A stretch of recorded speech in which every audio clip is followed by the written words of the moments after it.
welcome to my new channel. My name is Barbara. So this channel is called Barbara Talks Some More. I do have another channel called Barbara Talks. So on that other channel, I do go over astrology overall. Okay, so all of the placements, there's playlists on there. There are fun videos about astrology. There are also videos about metaphysics. I have a metaphysical playlist as well. And then I also have an entrepreneurship playlist as well. So I just kind of share things that I learn along my own journey with you guys. As usual, I always say to people, you guys can take what resonates, leave behind what does not. So same thing for this particular video here, okay? It's going to be about Matthewperry and his natal chart. So thank you to Matthewperry, because I was receiving a lot of information about him the other day and I was like, what do I even do with this information? And then it just came to me yesterday and I was like, why don't I just make a secondary YouTube channel where I can go over celebrities' natal charts. So if there's anybody else that you guys want me to do readings on, absolutely leave them in the comments below. I will add them to my list and then I will go through them as I go through them, okay? Basically, this is going to be an astrological reading, okay, with certain insights that do come through. Everything in this reading is going to be alleged based on my own interpretations and analysis of this particular individual. I hook into the person's energy when I go over their natal charts, okay? So it doesn't mean I'm channeling him, I'm not channeling him, I'm not calling him through, I'm not giving any messages from him, from the beyond. This is just about him, his natal chart, and basically how his life kind of played into his actual natal chart and potentially what his karmas were in this current lifetime. So if any of this interests you guys and you guys want your own natal chart reading or your own progressed natal chart reading, all of that information is going to be in the description box below on my website. I do readings and it's going to be under the readings tab. When you guys open that, you guys can pick which reading you want. And then from there, you're going to get an email window pop up, okay? And then you guys can email me for a reading. If the window doesn't pop up, there should be an email at the bottom somewhere of that page where you guys can email me directly, okay? So let's go ahead and jump right into this. Like I mentioned, everything that comes through in this reading is alleged, okay? And just my own interpretations of things and observations. So really, really interesting. Matthewperry, okay? He was born on August 19th, 1969 at 4:47 a.m.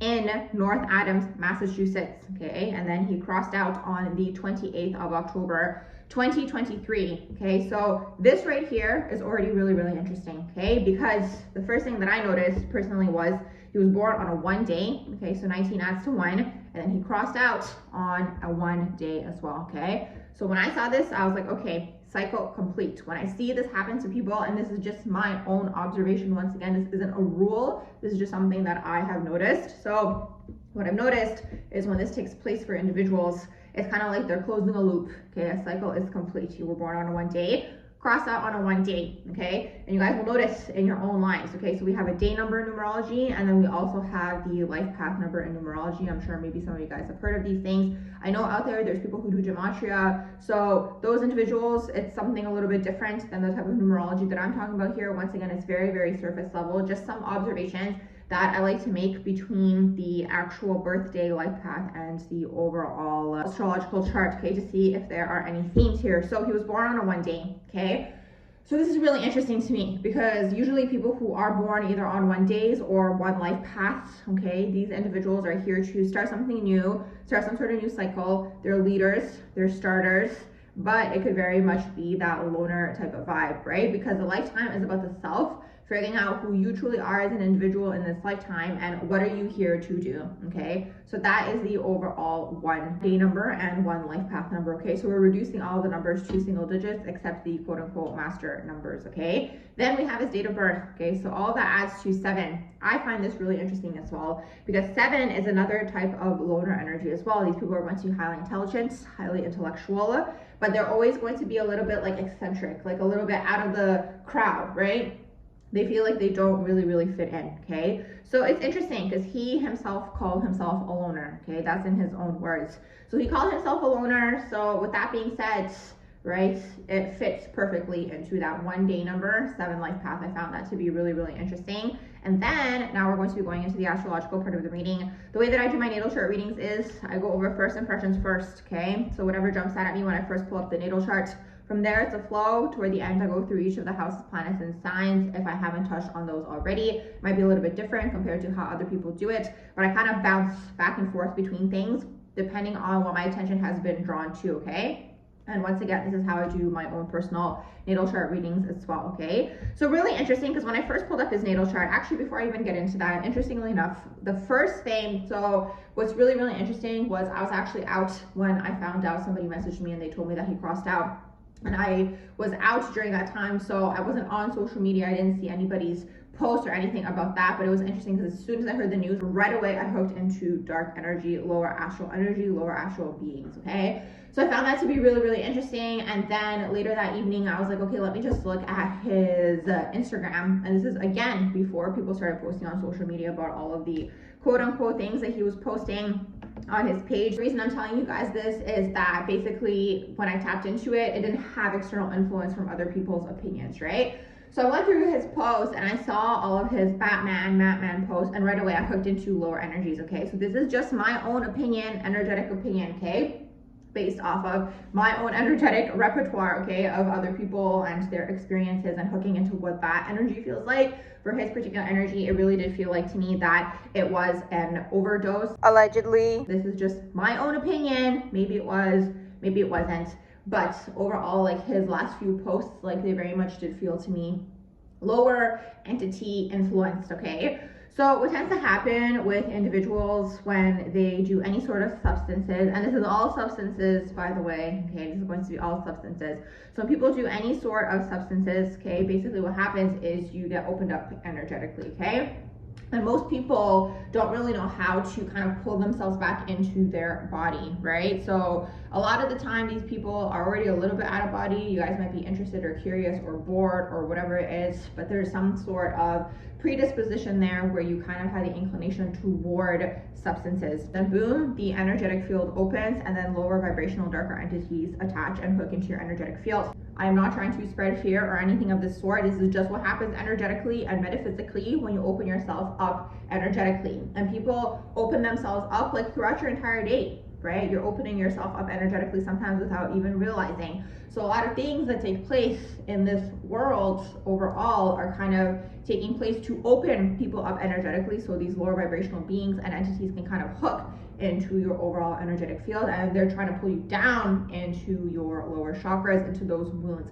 This is why personally I talk about healing being really important, awareness, becoming aware of your lower chakra wounds, and trying as hard as you can to close up your aura, energetic aura, so not allowing these entities into your space and into your field. Sometimes, again, you know, it might happen without you even realizing, but as long as you have the awareness to kind of detach, I find that a lot of the time it does come from addictive types of energies and behaviors. Now keep in mind, addiction is on a range. By the way, I forgot to mention in the earlier part of this video, I'm not a psychologist, anything of that sort. I just am someone who observes people a lot, taps into energies, and I just know a lot of information just because I'm curious about astrology, metaphysics, all these types of things, okay? So I just kind of connect the dots. So with that being said, what happens with these individuals, especially when we look at addiction is on a huge range. So with addiction, what's interesting is that it can be something like you spending money all the time, or shopping all the time, or constantly going to buy a certain type of coffee all the time, or chocolate. Like it can start like this. It could be overthinking, it could be codependency. You can be codependent on thoughts, you can be codependent on another person's energy, you can be codependent on a relationship, okay? So these are all things, okay, that are these like addictive patterns. So what I've explored, that's probably going to have to be a different video for a different day, but I'm giving you guys a little bit of information in here. What I've noticed is that as soon as something becomes repetitive, right, and you're constantly doing it, and you're doing it to soothe something within, right, in that case, it is now addictive, okay? So this is anything of these things that I've mentioned. It can be smaller scale, and it can go into the extreme of actual substances and substance abuse. A lot of the time, my own personal opinion, I find the extreme versions of addiction do stem from some form of abuse, okay? There's some form of abuse that does take place, so it kind of puts the person into the extreme version of that. So it's always trauma-based, okay? So there's something that has to be cleared and healed, and with trauma, I mean, that's a whole conversation of its own. Maybe you guys can check out some of my videos on my metaphysical playlist. But with trauma, it's like trauma opens you up, right? Also, okay, so when you go through something traumatic, you go through an energetic split within the self, the fragmentation, And because there's a split, once again, that aura opens up, the lower vibrational entity can come through and hook into your energetic field.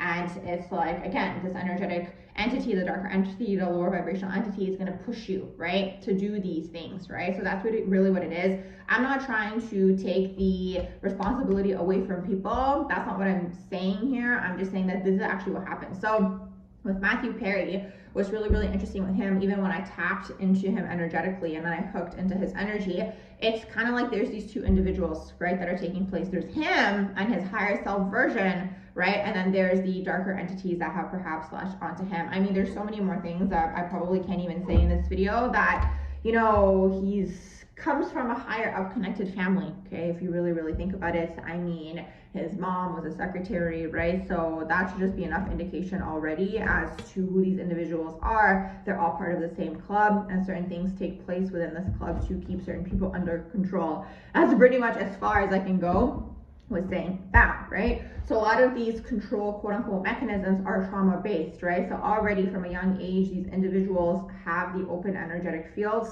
okay?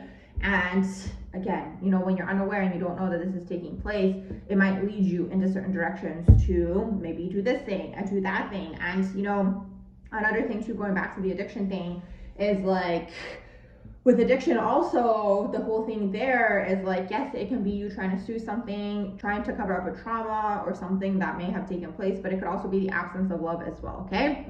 So that's my own analysis on it, okay? Other people might have different opinions, but that's just how I've observed it. So a lot of the time, like I mentioned, when it comes to substances, you might be bored, or it might be a social thing, or whatever, you just try it, right? But there's that aspect where it's like, some people are going to get addicted and some people aren't, right? So that's where the question comes through, okay? The question comes through and it's like, okay, well, why are some people getting addicted? Well, soothing something within, okay? And kind of the whole thing that I just explained to you guys, that's really what's taking place in that particular situation. Okay, so let's get into his natal chart. Like I mentioned, I will mention certain things here and there. Now, what I found really interesting here was that his sun, okay, so he's a Leo sun and it's conjuncting his ascendant. I actually went to go double check his birth chart on 3 different websites. Everybody has the same birth chart for him. I always find it interesting that they actually have the full-blown information. Like, how does that end up on the internet? But anyways, that's just a different conversation for a different day. So his sun is in Leo, okay, it's in the first house, conjuncting that ascendant in Leo, also in the first house. Now, what's interesting to me is that I was thinking to myself, and I was like, you know, I kind of feel like he might be more of a 12th house person. He has one 12th house placement in here, actually 2. He's got his Lilith and he's got his Venus in the 12th house, also in Cancer. But I actually tested his birth chart with different times to see if we had his sun, let's say, in the 12th house, would there be more 12th house energy in his natal chart? I was kind of picking up on a few 12th house placements for him, but then obviously that moves the rest of the chart around and the rest of the houses. This is why the time of birth is really important, okay?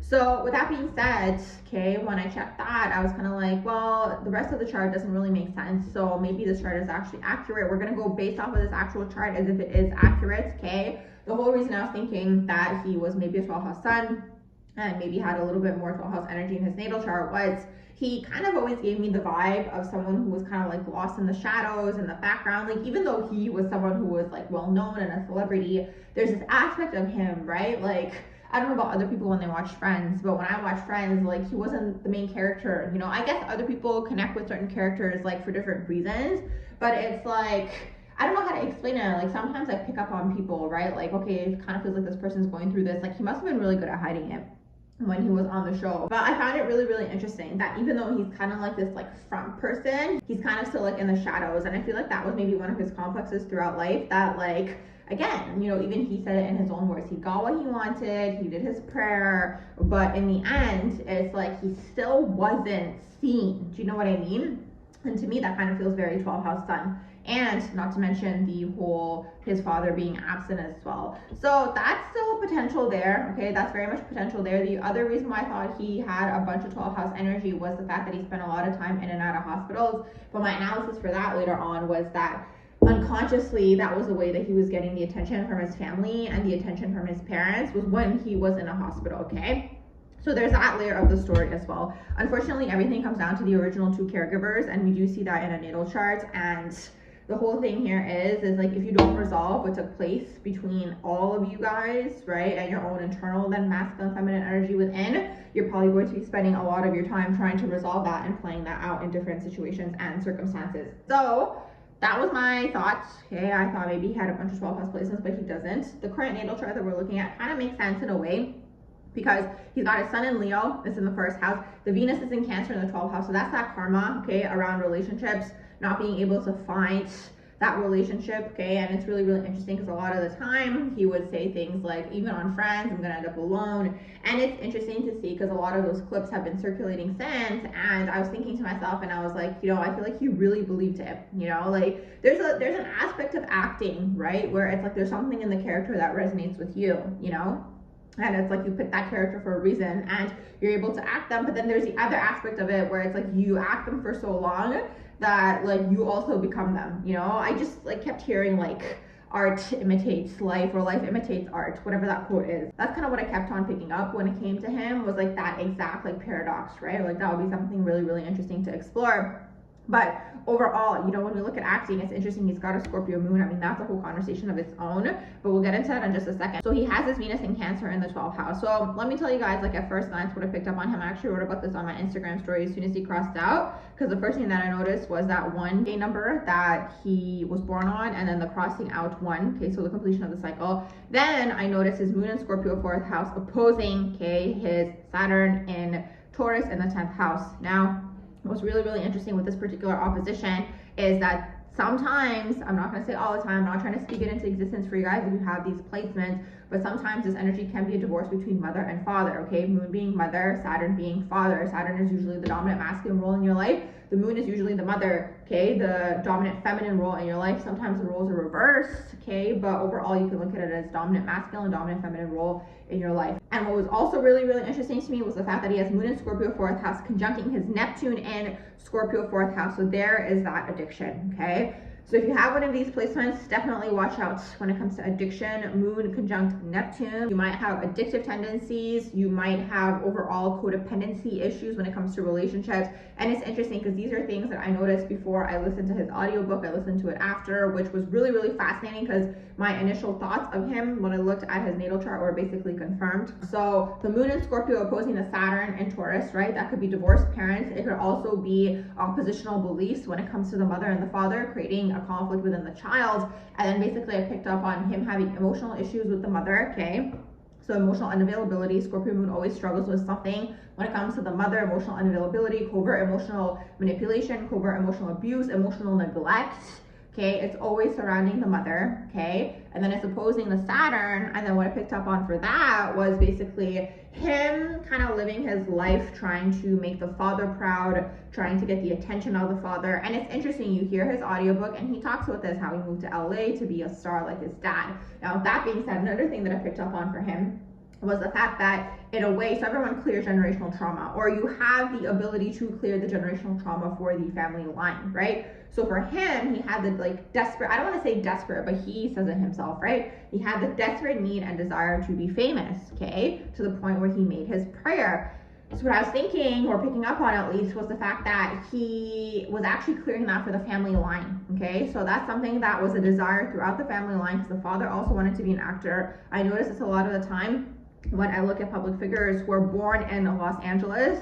I always can tell or just pick up on intuitively, right, that the parents probably wanted to get into entertainment, show business, become famous, right? So it's interesting because it's like we always think about clearing karma as something negative, but he was actually karmically clearing karma for the father, okay, and the father's line, where he wanted to be famous, okay? Overall, right, the parents are still in higher up positions. Like, they weren't random people, right? They weren't like Joe Blow down the street. Like, they were in higher positions, like I mentioned, probably part of certain inner circles, right? So the connections were already there, yes, but at the same time, like, it still takes a certain amount of, I guess you could say, alignment for you to actually succeed. That would be a different video exploring maybe why certain people become famous, why others don't, what's going on in the natal charts, okay? But Leo, Sun, Scorpio, Moon, and then the Leo Ascendant, this is what makes him a good quote-unquote actor, or interested in acting, okay? Interested in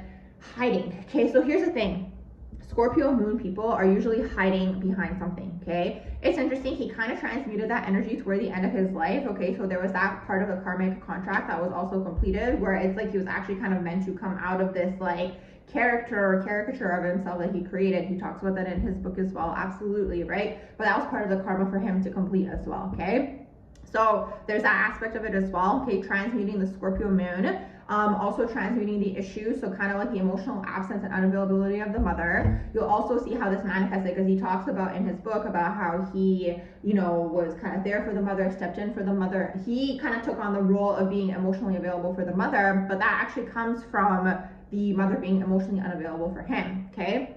So that's the whole thing with Scorpio moon. And then it's fascinating to me because throughout his book, he talks about, okay, he talks about the whole him being attracted to emotionally unavailable women, and that's where it comes from, okay? So for Scorpio moon people, a lot of the time they might be attracted to emotionally unavailable people, usually patterns stemming from childhood, okay? Once again, just my observations, I am not a psychologist. So interestingly enough, okay, he's got all of this energy in the 4th house, okay? So moon in the 4th, and he's got Neptune in the 4th, okay? So he's also transmuting karma for the whole family line as well. Now, what's interesting with him and his death, I mean, I don't know how I can say this in code, but he basically showed me, okay, this is my own opinion, allegedly, right, that with certain individuals, these things are planned, okay? These things are planned because realistically, I mean, now this might spark a whole debate, but my whole thing was when I was thinking about it, and I was like, why would you write a memoir when you're 54, right? So he was kind of planting seeds, and that's kind of what he was showing us, right? Because it's like he was planting seeds with that, he was planting seeds with his posts, and the fact that it referenced back to his chapter 11. 11 is another master number, so that has a whole like energy of its own. The fact that his final chapter was 11, the fact that, you know, now we're all focusing on that final chapter called Batman, right? So there's that whole aspect of it as well, okay? So he, in a way, indirectly was showing us that certain things are planned, allegedly. So I feel like a lot of these people, once again, just my own opinion, when they sign these quote-unquote deals, contracts, whatever it is, I feel like they know, okay? Or approximately they know when their crossing out time is going to be, because realistically, like, to cross out like the weekend before Halloween on a full moon, I mean, that's really interesting. And I've actually recently discovered something else about somebody else, but I'm not gonna give away too much information about other people in this reading. I'll do it in another reading when I look at their natal chart, okay? So that's the whole thing here, okay? So moon conjunct Neptune is also just blurred visions, ideas when it comes to women or just the feminine in general, okay? Not seeing it clearly. Neptune in the 4th house, that's that whole desire, right? For the perfect family, for the ideal family, constantly seeking for a family. Because if you look at him and you look at his life, right? First of all, he's like the only child out of the 2 marriages, okay? So there's that aspect. So he has that orphan energy, which is moon in the 4th house. Moon in the 4th house is very much orphan energy, okay? 4th house, like, obviously can go into the positive aspect, but we do live in a plane of duality, and just because it's like usually something that's not transmuted and shadow aspects of it, right, usually goes into the shadow aspect, okay? So moon in the 4th house is this, okay? Moon in the 4th house is that feeling of abandonment. Same thing, moon in Scorpio, it's very much like emotional abandonment, maybe, okay? So with him, it's really, really interesting because it's like he talked about it himself. He wanted to have his family, but he could somehow never find someone. He could somehow never have that click. And it's interesting because he, as an individual, also brings this whole paradox, right? As beings, right? The whole like paradox of like having a lot of options, right? When you have a lot of options, or you think you have a lot of options, a lot of the time you end up with nothing, right? And I'm not saying this for other people, it's just something, once again, that I have observed. You end up with nothing because you think you have so many options, you might think you have so much time, whatever it is, right? So a lot of the time, and this is a whole issue even with like online dating, because people think they have a lot of options, right? But like the connections are, you know, weaker and weaker, you know? So that's the whole thing. It's the illusion, okay? It's the illusion of choice, right? So it's like you have the freedom of having all these options and, you know, like anybody you can pick from. Like he could have picked from anybody, right? But at the same time, you have that illusion as well, okay, of it. So there's that, and then not to mention his Venus in Cancer, 12th house, okay? So that's the karma for him when it came to relationships. I'm not saying all people who have Venus in the 12th house are going to end up alone. It's just a lot of karmic dynamics, a lot of karmic, I don't want to say battles, but it's like just a lot of karma when it comes to relationships, when it comes to the feminine, he himself was somebody who was more feminine, and you'll see that in some interviews, people within the cast mention like he's super sensitive, and that's exactly that, right? And out of everyone, he, I would say, was pretty real, right? He was pretty authentic. You'll notice in the way he says things, when he talks about things, like he will be talking more so about his emotions and his feelings. So there was like that aspect of it, right? But it's like, for Scorpio moon people, it's almost like there's an overload. Same thing for moon in the fourth house, right? There's an overload. So it's like, because there's this overload of emotions, a lot of the time what happens with moon placements, okay, the mother can come in one of two ways. Basically, the child can incarnate either to the mother being very emotionally available, okay, you know, able to hold space for the child, able to understand that the child is psychic and metaphysical and able to tap into all these things, or it can go into the opposite, okay? And you go to the opposite, which is usually what happens more often than not: emotional unavailability, the child having a lot of feelings, the child being very sensitive, and not to mention psychic. So, okay, with Matthew, he was definitely psychic, he was definitely intuitive. So one of the things with him, and I think this was probably his biggest challenge, that for whatever reason, nobody was able to explain to him. I was actually surprised that after all of the things that he tried, that he mentions in his book, maybe there's things he doesn't mention, the closest to spirituality was maybe breath work. But the thing is, you have to be open to spirituality and the metaphysical world and the metaphysical planes, right, to actually understand it. So in a way, when I was listening to his book, I was kind of like waiting for that moment, right, where it's like you kind of go a little bit deeper and you kind of try to get in tune with the soul in that way. And it came through a few times, okay? His higher self, this is what we would call the higher self, right? His higher self came through a few times, right? But you know, his whole thing here, so another one of his karmas in this lifetime, what I picked up on just by being like hooked into his energy, another one of his karmas was to basically integrate and transmute the ego, the shadow, okay, of the ego, his shadows, right? So that's kind of what he was meant to do in this lifetime also, was to kind of merge, right, that shadow self and the shadow aspect of the self. So the thing is, going back to what I was saying, it's like I was actually really surprised that he didn't consider anything spiritual, because a lot of the time when people get to the point of, you know, that desperation in life, right, and I've said this sometimes in my videos here and there on my other channel, you know, when someone comes to a psychic, right, or they come to someone who's more intuitive, or they're looking for like answers from the beyond, sometimes these people are in, first of all, in the most vulnerable state. There's that aspect of it, but then there's also the aspect of it where it's like they've tried everywhere else, right? They've tried everywhere else. So that's something that I was really, really surprised with him, because what I would suggest to him and what I would have said if he were open to it, or anybody, right, with, let's say, a natal chart like this, I would have said to them, you know, personally, I feel like you're psychic, I feel like you're intuitive, okay? I feel like you're able to tap into energies, but because the moon is in Scorpio, you're probably tapping into lower vibrational energies. You're connecting with the lower vibrational plane, the lower astral plane, especially when you're going into the drug realms, okay? When you're opening yourself up in this way, you know? So it's like it's multi-layered, right? Obviously you need everything, okay? You still need to go through the healing, you need to go through the therapy, you need to get to actually the root of it. And I do feel like maybe he has certain traumas that he doesn't remember, because that's something that I was actually picking up on as well. Because I feel like he really did try to get to the root of the wound, but he didn't actually know what the root of the wound was, right? Hence, like, going back and forth, you know? So there's that. So you need that aspect and that layer of the story, but then there's the other layer of the story where it's like trying to understand what's actually happening metaphysically, what's happening behind the scenes.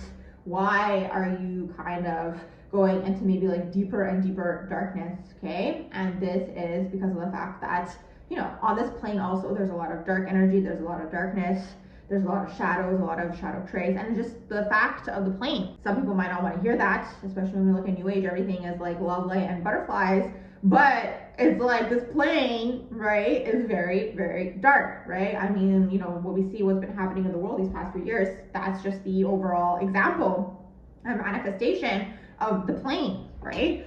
So there's that, okay? So maybe to help someone understand a little bit more what's happening when they're going out of body, first of all, understanding that you're going out of body when you kind of take substances, you're leaving your body, and it's almost like when you leave your body, something else wants to come in. And most people don't have the spiritual strength to, first of all, come back in as well. There's that aspect of it as well, right? The more you kind of do these things, the more you kind of tear, right, that energetic, you know, like protection almost around yourself. Well, it's harder, first of all, to come back in, and then, you know, it's a whole cycle, because then there's like the lower vibrational emotions of it all, right? The shame and the guilt and like all these things. That's kind of what keeps people trapped, you know, in the lower chakras and in the lower chakra wounds. And another thing, I don't know if I mentioned earlier, but like another thing also, like I feel like sometimes what leads people into maybe dark areas or just like aspects of life is the absence of love, right? And sometimes it's the absence of love, and then in turn it's the absence of God.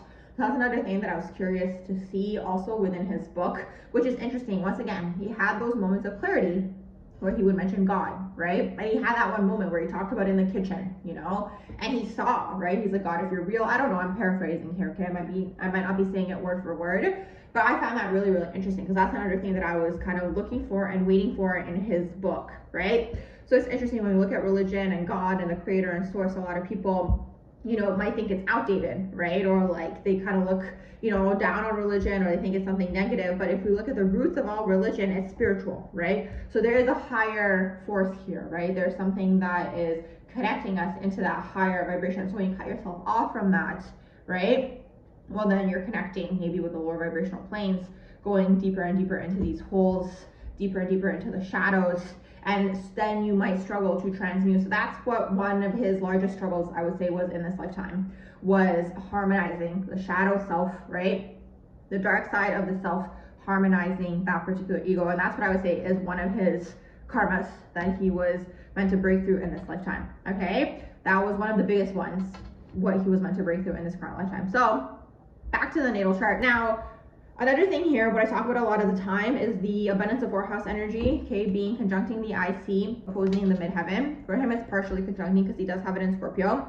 Now, sometimes I say to people, if you feel like your career is not going in the way that you want it to go, well, then you want to see what's going on with your 4th house IC. So it's interesting because his IC overall is in Libra. His midheaven is in Aries. So it's interesting because, again, the way he presented himself publicly to the world is Aries-like, always on his own, independent. Rarely did you see him with a partner there, you know, so I find that really, really interesting, because that 10th house, yes, it could be your career, but it's also how you portray yourself to the public, okay?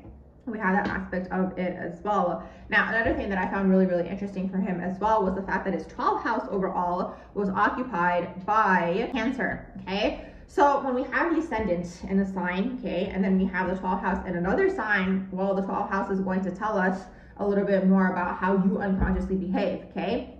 So for him, he unconsciously behaved like a Cancer. Once again, more feminine, more emotions, more feeling, okay? He probably was someone who was very clairsentient, not just sensitive to just like people and people's emotions and just sensitive in life. He could have been someone who was very clairsentient. Once again, maybe unaware of this aspect of himself, you know?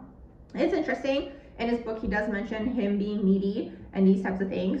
So that could be kind of like that 12th house Cancer vibe going on with like the moon in Scorpio, going on with like the Venus in Cancer. Like that could be coming through as well. But it's like, it is what it is, right? Like we're all made up of energies at the end of the day, right? So maybe he had like a negative association with that particular aspect of himself, right? Now, another thing that's really, really interesting that I'm seeing here is his 11th house overall is in Gemini. Gemini is very intelligent and very funny, right? So he himself is very, very intelligent, okay? To be funny, you have to be intelligent, right? You have to know what to say to make people laugh. Scorpio moon is actually one of the surprising aspects here, because Scorpio moon knows people, right? But it has to be in a combination with other placements, right? So Scorpio moon, because it's psychic in its own way and it knows the psychology, it knows sometimes how to extract information out of people to kind of make them laugh, right? So there's that aspect of Scorpio moon. To mention what I wanted to say earlier about Scorpio moon hiding, right? So Scorpio moon hides, right? So there's that vulnerability of Scorpio moon where it hides behind something. So they're never going to want to be directly vulnerable, right? But that's something that Scorpio moon is transmuting, like I mentioned. So you'll notice a lot of Scorpio moons are sometimes in acting or poetry or something where they're hiding, right, themselves behind something else, right? So when you're acting, you're able to be yourself, but you can always be like, that wasn't me, the character said that, right? Very much that Scorpio moon vibe, okay? Now, going back to what I was saying about his intelligence, so I find it really, really interesting. His 11th house is in Gemini. So if you ever want to know what kind of following would you have, okay, let's say you maybe wanted to start your own channel, or you want to be on a show, or whatever it is, right? What kind of following would you have? Well, in his case, it's a Gemini-like following, right? And that's exactly what manifested, right? People who think he's funny and smart, and some people say charming, all these things, okay? Now the thing is also with the moon sign, okay, and the IC being in Libra, you know, when you have a Scorpio moon is intense, right? But what kind of adds this like softer version of Scorpio moon to him is the fact that he has the IC in Libra. The IC is going to give you a little bit more information as to what the undertone energy is going to be added on top of your moon sign, right? So if you have a moon in Scorpio and then your IC is in Aries, that's completely different compared to moon in Scorpio. And then in his case, he has the IC in Libra, okay? So that's another thing, okay, that kind of made him likable, right?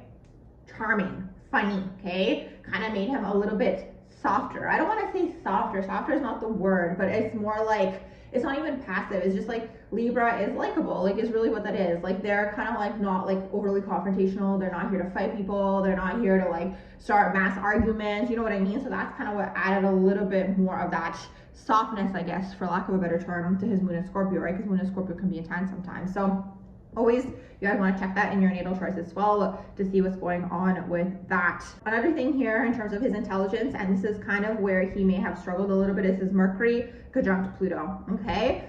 So Mercury and Virgo, and it's in the second house. So money's on his mind with it being in the second house. And another thing, the whole reason he did have wealth and he also acquired fame is because of the Saturn in the 10th house, okay?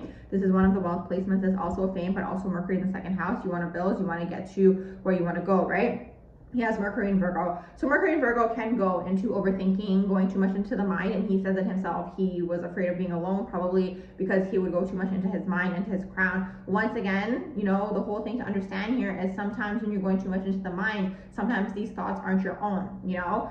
So something, let's say in his case, that would have been maybe beneficial for him would have been to spend a certain amount of time on his own to really learn himself and really learn who he was, so he would be able to differentiate between his energy and somebody else's energy, first of all, and then his thoughts and then other people's thoughts, right?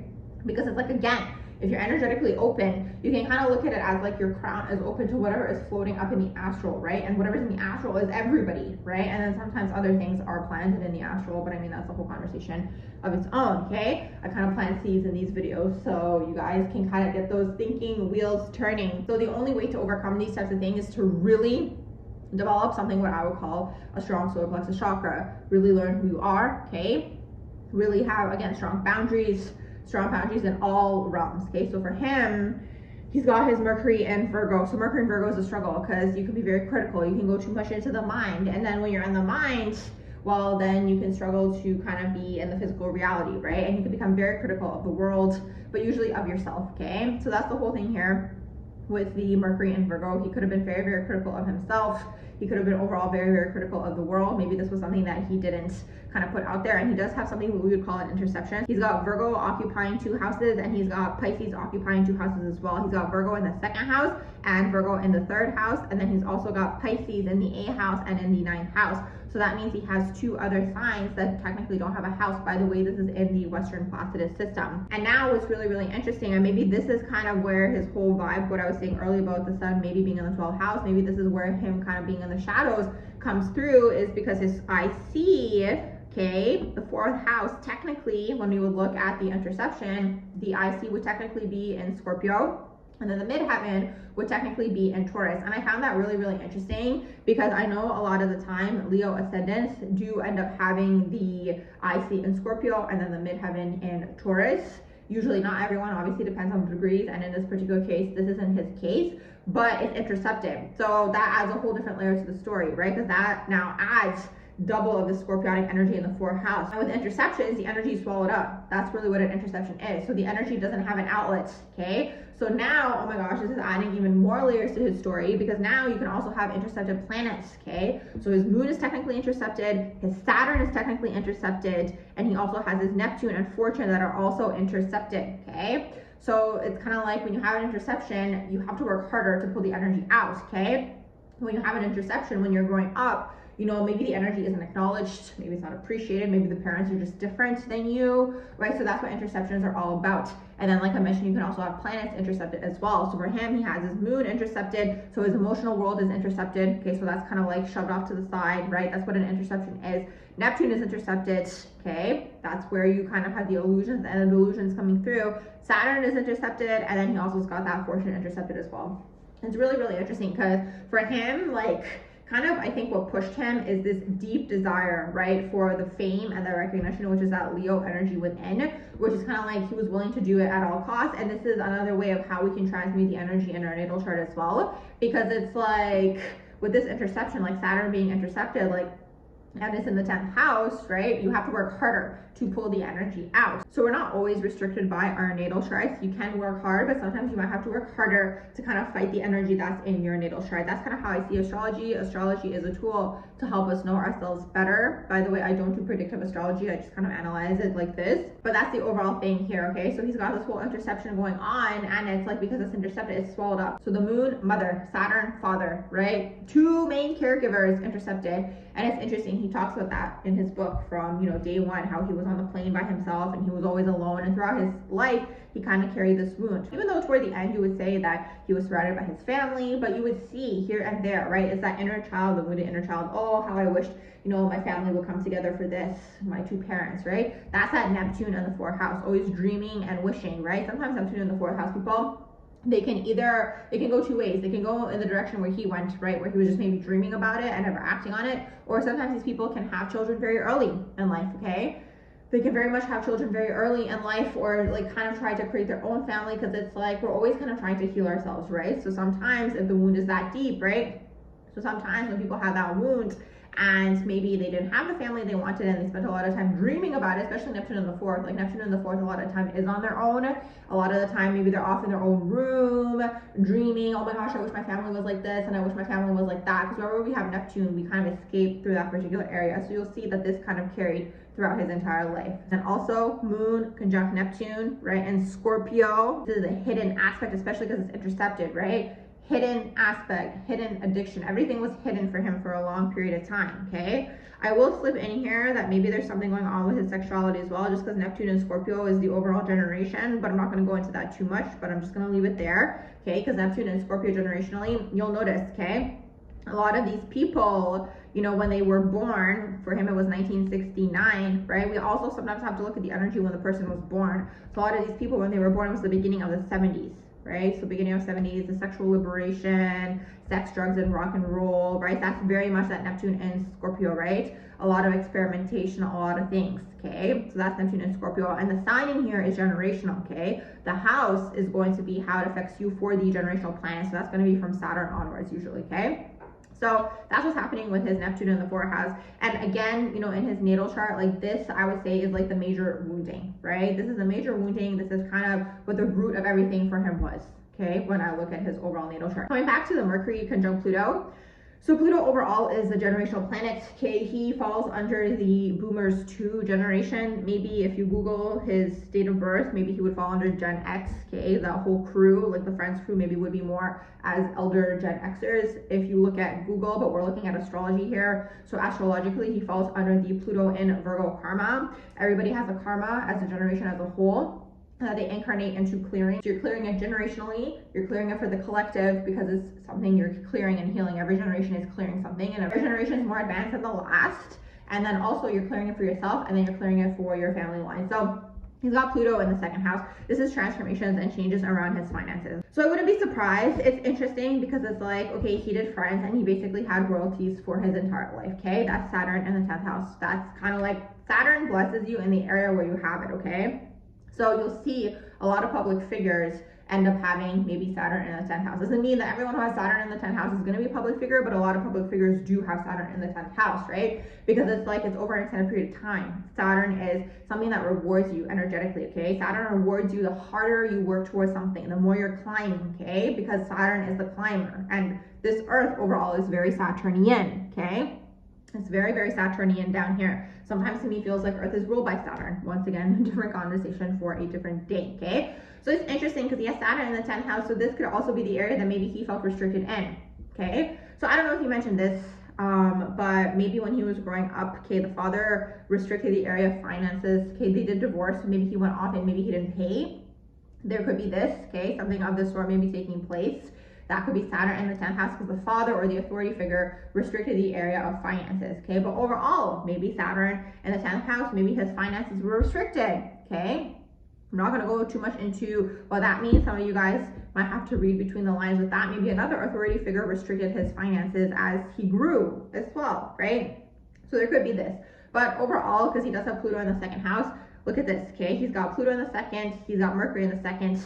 So he was kind of here to master money in this lifetime. Pluto in the second is transformations through money. So it's like you transform through money, and then your financial status could also transform, okay, when you have Pluto in the second. Mercury being conjunct Pluto, this could be maybe the root of maybe some mental health struggles that he had, okay? Maybe the whole, like, him wanting to escape his subconscious, maybe just like darkness. Again, something that maybe he could have struggled to transmute within, right? Because it's Pluto conjunct Mercury. The thing is, if he had transmuted this within himself, he would have become a very good healer, which toward the end of his life, and you'll see, they say that once we complete the North Node, we cross out of this earth plane. So his North Node is in Pisces and it's in the 8th house. This is his actual overall life purpose, okay? And it's interesting because Pisces can struggle with addiction as well. 8th house can also struggle with addiction. North Node, South Node are always retrograde in everyone's natal chart. So it's interesting because in some of the clips, once again, that were going around, there were videos of him saying, I don't want to be remembered for friends. I want to be remembered for helping people. That's his North Node in Pisces, and it's in the 8th house. And it's interesting because it's like,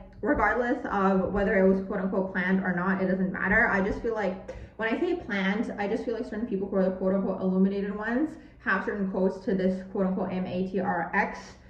Yeah, let's just leave it at that. I missed a letter in there, but you guys are going to follow with what I was saying. I feel like they have the codes. So I feel like whether it's planned or not planned, maybe they just know because they're quote unquote illuminated. I don't know. I'm going to leave that for you guys to think about, okay? But regardless, okay? It's interesting to me because it's like he wrote his memoir. His memoir was in a way intended to help people who are also struggling with addiction, help people who are maybe going through the same thing that he's going, help people maybe feel like they're not alone. So he wanted to help people, right? He said that that was what he wanted to be remembered by. That's North Node in Pisces in the 8th house, okay? So that's how that life purpose is playing out. They say in astrology, when we complete the North Node, we cross out of the earth plane. So for him, in a way, the life purpose was completed, right? It's like shortly after he launched his book that, you know, reached a certain amount of people. And now even more, right? Because now even more people are going to go read his book, right? And they're even going to go and research about him. And now I'm making this video, and like now we're exploring the analysis of him as an individual from different angles and different perspectives. Very much North Node in the sign of Pisces and in the 8th house. Now, North Node being in the 8th house doesn't mean you're going to struggle with addiction. It doesn't mean this. It just means you're here to transmute energy. So that's the thing here. This can manifest so many different ways for people, but overall, like, that was part of his purpose here, was to transmute energy, okay? That's one of the things that I really, really picked up on for him. He was kind of here to transmute the lower vibrational energies overall within himself, right? And maybe things within his own family line and things of this sort, okay? So that's the overall idea. And then it's in Pisces, that's that healer's access, okay? It's the imagination, it's the film, it's the dreaminess, it's the creativity. I wouldn't be surprised if eventually a movie came out about him. I know he wrote something, or maybe he wanted to turn his book into a movie, like whatever it was. Once again, North Node in Pisces, screenwriting, film, right? Illusions, okay? So he was kind of in the realm that he was meant to be in. I mean, he wouldn't have succeeded if it wasn't in alignment with his natal chart, right? So individuals who look at natal charts, and this is why we have natal charts, sometimes certain people are chosen based on the energy that they have, because that energy is going to prosper, right? So with that being said, we'll look at his Jupiter. Some of these other energies in his natal chart are a little bit lighter. So I kind of focus mainly on his shadows, because these are the things that held him back, things in a way that were his struggles and his challenges in his life. Overall, when we look at a few of these other placements, in a way they're positive. Jupiter in Libra, 3rd house, positive. Jupiter in the 3rd house, that's the Rinner, the spoken word. It's that comedic vibe. Libra, okay, Jupiter in Libra is very much, you know, being maybe known for your charm and for your aesthetics, and this is where Jupiter is blessing you with abundance, and he did get blessed with abundance in this area, okay? It's conjuncting his Uranus. So he's got Uranus in Libra, and it's in the 3rd house. So this is going to be something unique, right? So he invented the way of speaking, right? And this is what blessed him with the abundance. So that's where his unique aspects came through, right? Now, anytime anybody says, can it be any more whatever? Can it be any more funny? Or can it be any funnier? Whatever, right? Everyone connects it to him. So that's very much that Jupiter conjuncting Uranus, something that is unique, right? Uranus in the 3rd house, another highly intellectual and intelligent placement. So another way that his natal chart could have manifested, and actually just like what I was picking up on him as an individual, was he could have, let's say if he continued living, he could have gone into the direction of some sort of higher mind and philosophies, and like I was kind of seeing him almost like a professor, like giving speeches, okay? That's at Uranus in the 3rd house, okay? Uranus in the 3rd house is a genius in a way, okay? It's highly intelligent, highly intellectual. They're always going to understand a language that other people don't understand. So whether that's coding, whether that's astrology, whether that is learning a language that's different than yours, okay? That's very much that Uranus in the 3rd house. Uranus in Libra is the overall generation, okay? Uranus in Libra, so that's a subset of the generation that he is a part of. So a lot of people are going to share this. So this is generational. So this is where the generation is unique. This is where the generation might rebel as well, because Uranus can also be the rebellion aspect of things. So for this subset of the generation, they could rebel in the area of relationships, for example, okay? Maybe, you know, different types of relationships, unconventional relationships, going away from anything that is the norm, right? You know, back in the day, it used to be you get married to one person and you're married to that person forever. Maybe it's something different. Maybe it's normalizing divorce. So that's Uranus in Libra. So that's a subset of the generation that basically has that energy, okay? And then in turn, he also has it in his energetic fields. But the sign in here is going to be the generation. The house is going to affect you more in your own natal chart. Another really good energy that he's got going on in his natal chart, very positive, is his Mars and Sag in the 5th house. This is, again, where his creativity comes from. Being seen, wanting to be seen. That's that 5th house. What motivates him? Higher mind, philosophies. Like I mentioned, I do feel like if he continued living, in maybe like 10 to 15 years, we would have seen him giving more presentations at like schools and universities, and maybe he would have gone more into the direction of, you know, educating people or research or something of the sort, but still being seen. That's the important thing to understand with Leo energy. Leo still needs to be seen. So he still needs to be in that chair giving the presentation. It can't be him just covering it and someone presenting the information for him. So that's the thing with Leo energy. Leo manifests, yes, acting, theater, but it can also be entrepreneurship. It can also be you teaching something. It can be anything, motivational speaking. That's very much Mars in Sag. So he could have very much gone into that direction as well, right? And intuitively what I'm picking up on for him, it would have happened in the second part of his life, okay? If he had continued living, he would have gone in that direction, a little bit more spiritual, a little bit more philosophical, teaching people about philosophies, things that he has learned. He already started, right? So he already started on that path, okay? But it is what it is. Let's say he continued, the energies could have potentially manifested in that way. Now, another thing that's taking place in his natal chart are he's got a bunch of squares, okay, squaring energy. So he's got Sun square Moon. So that's his ego versus his emotional worlds, okay, squaring constantly. So that's something that he really did battle with, okay? So that's something like with the Leo energy, when Leo goes into the shadow, once again, he really wanted the fame, he wanted the admiration, he wanted the adoration, but sometimes it gets to the point where it's like, okay, but at what point do we draw the line here, okay? At what point is it enough?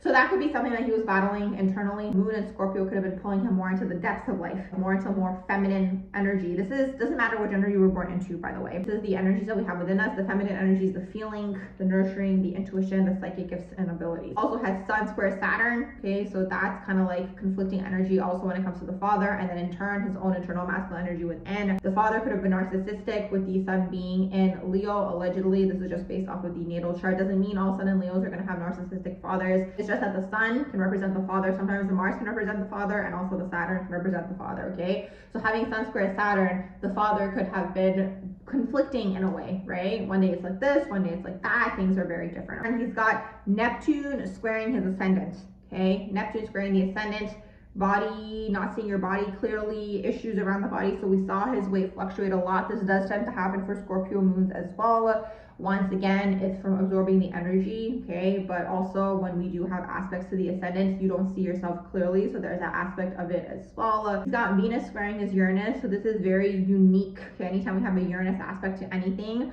this is going to be something unique and something different. So for him, it's unique relationships, different relationships.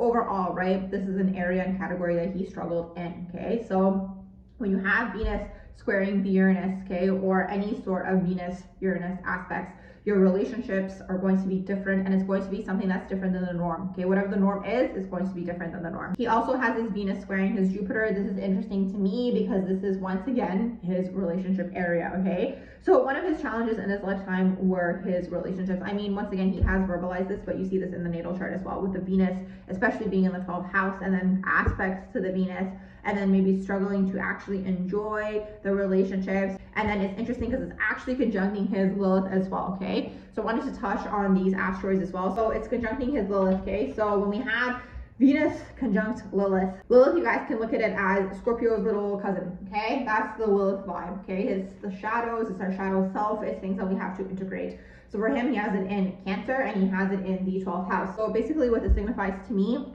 is he has the shadows of Cancer that he has to integrate, and actually he's redoing it in this lifetime. So same thing with Venus being in the 12th. Anytime we have 12, you're trying to close that out in this lifetime. Venus and the 12th are going to be past life enemies coming through as lovers. So this is why he struggled a lot in relationships and maybe in his dynamics with women or people of the feminine energy overall, is for this reason, okay? A lot of these individuals he was clearing karma with in this lifetime.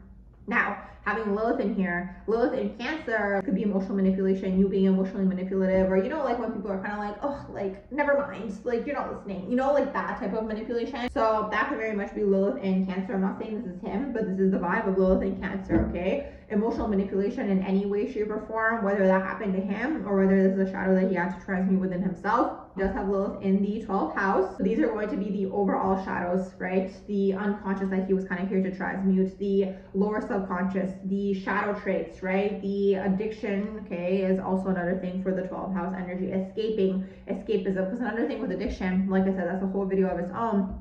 But another thing with addiction is that it can be escapism as well, right? So that's something that he was actually meant to transmute in this lifetime as well, okay? So he was meant to transmute this escapism energy. And something that he said that I love, actually that he said that his therapist said, was that the therapist said, reality is an acquired taste.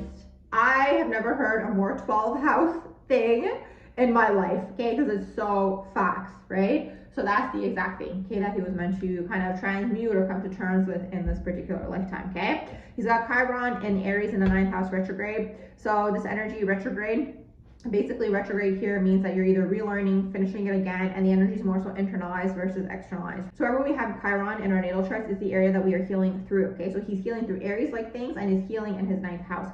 So for him, anytime he engaged in higher minds and philosophies and learning more about life, and it's interesting because he did say this himself. He was like, I want to be remembered as a seeker. I'm remembering that now as well. So that's that Chiron in the 9th house. The 9th house is the seeker. Again, if he probably spent a little bit more time on this earth plane, it probably would have gone in that direction, right? Where he was kind of sharing and spreading this wisdom of higher mind and maybe some sort of philosophy that he taught. And then on a soul level, that's healing for him.